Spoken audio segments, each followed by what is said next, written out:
வணக்கம் மக்களே, தமிழ்நாட்டு மக்கள் அனைவருக்கும் வணக்கம். நமது விஜயகாந்த் அவர்கள் மகன் பிரபாகரன் பேசினார். ஓடு ஓடு ஓடு ஓடு ஓடு ஓடு ஓடு ஓடு ஓடு ஓடுறா, கர்நாடகத்துக்கு ஓடுறா அப்படின்னு பேசியிருக்காரு. ஒரு மதிப்பு இல்லாமல் ஒரு தமிழக முதல்வர் 10 கோடி ஜனங்களுக்கு ஒரு தானி தலைவர் முதல்வரை எப்படி பேசணும், ஒரு மரியாதை இல்லாமல் பேசியிருக்காரு. இது ஏது விஜயகாந்தை பேசுனா பிறகு விட்டுருவாரா? தமிழ்நாட்டு மக்கள் தேர்ந்தெடுத்தவர் தான் தமிழக முதல்வர். இதுவரைக்கும் செய்யாத ஆட்சியாளர்கள் செய்யாத இந்த 2 மாதமாக நல்லபடியாக செஞ்சுக்கிட்டு இருக்காரு. ஏன் இவ்வளோ வன்மத்தை காக்குறாங்கன்னு தெரியல எதிர்கட்சிக்காரவங்க. முக்கியமாக ஒரு விஜயகாந்த் மாதிரி இவ்வளோ வன்மத்தை காக்கணும் அவசியமே இல்லை. ஒரு மதிப்பு மரியாதை இல்லாமல் ஓடுறாங்கிறாரு. அவனே வேணுன்னு பேசுகிறாரு. இதே ஆள் வந்து இவர் எங்கள் அண்ணன்னு பேசினார்.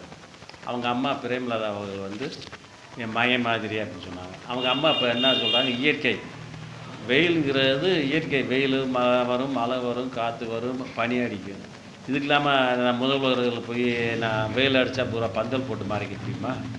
இல்லை செல்லூர் ராஜு மாதிரி தெர்மாகுலர் போட முடியுமா? இயற்கை வரும் போகும்.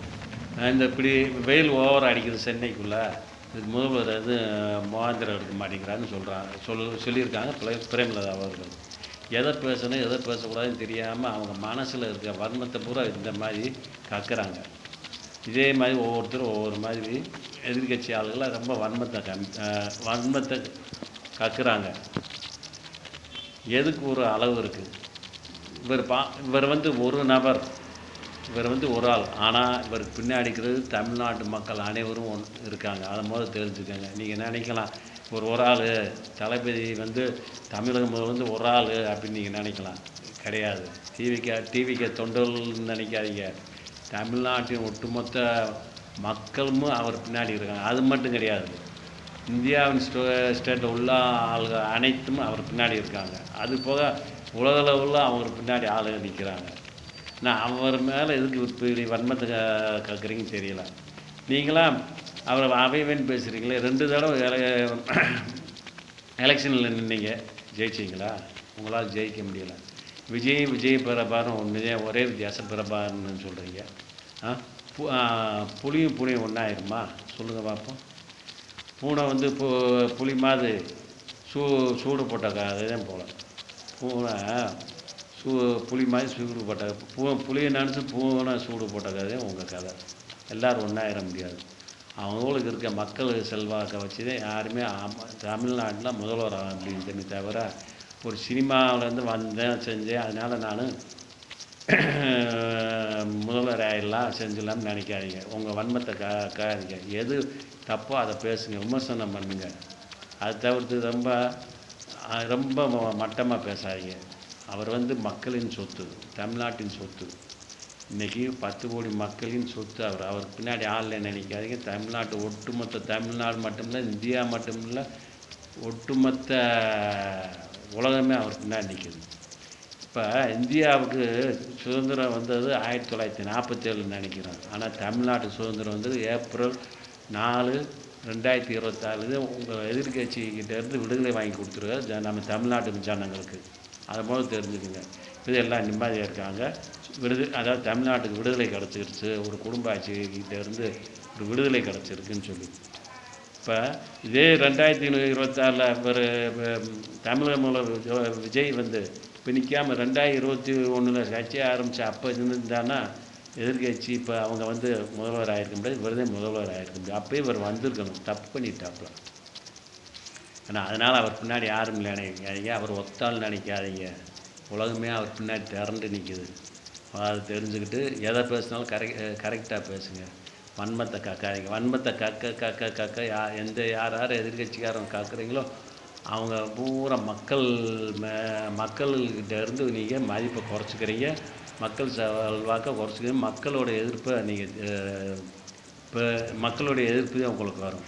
மக்களோட மரியாதை மதிப்பு உங்கள் மேலே இருக்க மதிப்பு இருக்க குறைஞ்சிட்டே போகும். நிச்சயமாக நான் பார்த்தீங்கன்னா அவரும் சாட்டையை பேசுகிறத வச்சு அந்த கட்சியே இன்னும்லாம் போச்சு. இனி அடுத்த எலெக்ஷனில் அழிஞ்சே போயிடும். அவர் நாய்வாலி மாதிரி பேசிட்டு பேனா செயலை உடைப்பேன் அதை உடைப்பேன் அப்படின்ட்டு திருப்பி உதயநிதிக்கிட்டேயும் ஸ்டாலின் சார்கிட்டே போய் உட்காந்து கொஞ்சம் குழாய்ட்டு பேசியிருக்காரு. அவர் வந்து நம்ம சீமான் வந்து பச்சோந்தி மாதிரி தவிர அவர் ஒரு கட்சியின் தலைவரே கிடையாது. இப்போ வந்து அனைவருக்கும் நம்ம தமிழ்நாடு மக்கள் அனைவருக்கும் நான் சொல்லிக்கிறது, ஜாதி மதம் பேதம் இல்லாமல், இந்து முஸ்லீம் கிறிஸ்டின் பேதம் இல்லாமல் தமிழ்நாட்டு முதல்வரை எல்லாருமே நம்ம வணங்கணும், வாழ்த்தணும், ஆதரிக்கணும். அவர் வந்து நமக்கு கிடச்சி பெரிய ஒரு கடவுள் மாதிரி. நான் அவருக்கு எல்லாருமே மதத்திலும் எல்லாம் அவங்க மதத்தில் வேண்டிக்குங்க. அதாவது அவருக்கு எந்த நோயும் இல்லாத உடல்நிலையை கொடுக்கணும், எல்லாத்தையும் எதிர்க்கக்கூடிய யானை பலத்தை கொடுக்கணும். அவருக்கு முக்கியமாக எல்லா கடவுள்கிட்டையும் வந்து சாகாவரத்தை கொடுக்க சொல்லுங்கள்.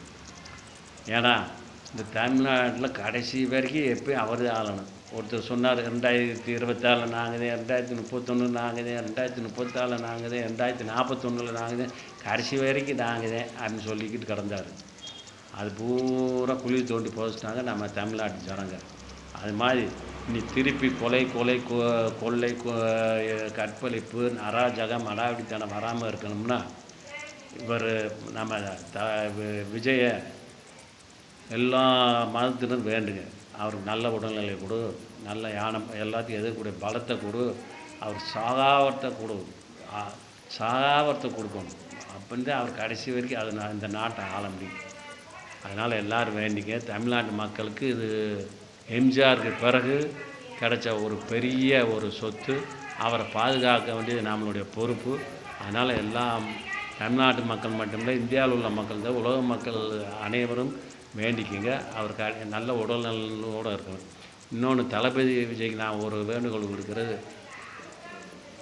அதாவது கல்லுலையும் கருப்பட்டிலையும் கல் இருக்குதுன்னு சொல்லுவாங்க. அது மாதிரி யாரையும் நம்பி நம்ம